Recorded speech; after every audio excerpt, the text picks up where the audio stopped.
بسم اللہ الرحمن الرحیم۔ دنیا کی تاریخ میں شاید ہی کوئی سوال ہو جو کیا خدا موجود ہے جتنا گہرا، پرانا اور اہم ہو۔ یہ سوال صرف مذہب تک محدود نہیں بلکہ فلسفہ، سائنس اور انسانی شعور کی بنیاد سے جڑا ہوا ہے۔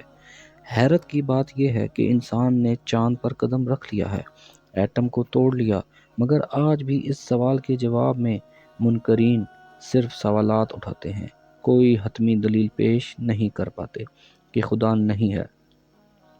اگر ہم سادہ عقل سے سوچیں تو سب سے پہلا سوال یہ بنتا ہے کہ یہ سب کچھ آیا کہاں سے؟ کچھ لوگ کہتے ہیں کہ بگ بینگ ہوا، مگر بگ بینگ نے بھی کہیں سے تو آغاز لیا ہوگا۔ قوانین خود نہیں بنتے، مادہ خود وجود میں نہیں آتا، ہر آغاز کے پیچھے کوئی سبب ہوتا ہے۔ اگر آپ ایک گھڑی دیکھیں تو فوراً مان لیتے ہیں کہ اسے کسی نے بنایا ہوگا، اگر ایک کتاب دیکھیں تو کہتے ہیں کسی مصنف نے لکھی ہوگی۔ تو یہ پوری کائنات جس میں اربوں کہکشائیں، ستارے اور نظام موجود ہیں، کیا وہ بغیر خالق کے ہو سکتی ہے؟ یہ کہنا کہ سب کچھ خود بخود بن گیا، ایسا ہی ہے جیسے کوئی کہے کہ حروف خود بخود اکٹھے ہو کر ایک مکمل ناول بن گئے۔ انسان کے جسم پر غور کریں تو آنکھیں ایک کیمرے سے زیادہ پیچیدہ ہیں، دل ایک مشین سے زیادہ منظم ہے، دماغ ایک ایسا نظام ہے جس کی نقل آج کی جدید ٹیکنالوجی بھی نہیں کر سکتی۔ تو کیا اتنا کامل نظام بغیر کسی ذہین ڈیزائنر کے ممکن ہے؟ زمین کا سورج سے فاصلہ اگر تھوڑا سا کم ہو تو سب جل جائے، تھوڑا سا زیادہ ہو تو سب جم جائے۔ پانی کی خاصیت کہ وہ زندگی کو سہارا دیتا ہے، ہوا کا تناسب، آکسیجن کی مقدار، یہ سب چیزیں زندگی کے لیے بالکل نپی تلی ہیں۔ اتفاق اتنی بار درست نہیں ہو سکتا۔ پھر اخلاقیات کا سوال آتا ہے، اگر خدا نہیں تو اچھا اور برا کون طے کرے گا؟ ظلم، قتل، دھوکہ، سب کو غلط کہنے کی بنیاد کہاں سے آئے گی؟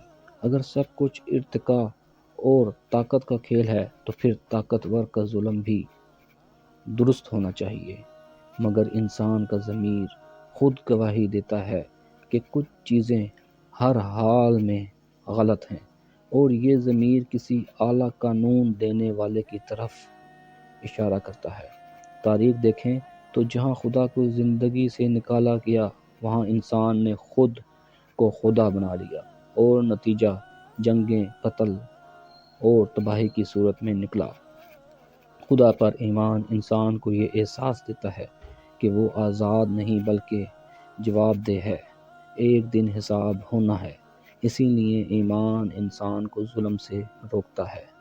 جو لوگ کہتے ہیں خدا نہیں، وہ یہ ثابت نہیں کر سکتے، کیونکہ عدم کو ثابت کرنا ممکن ہی نہیں۔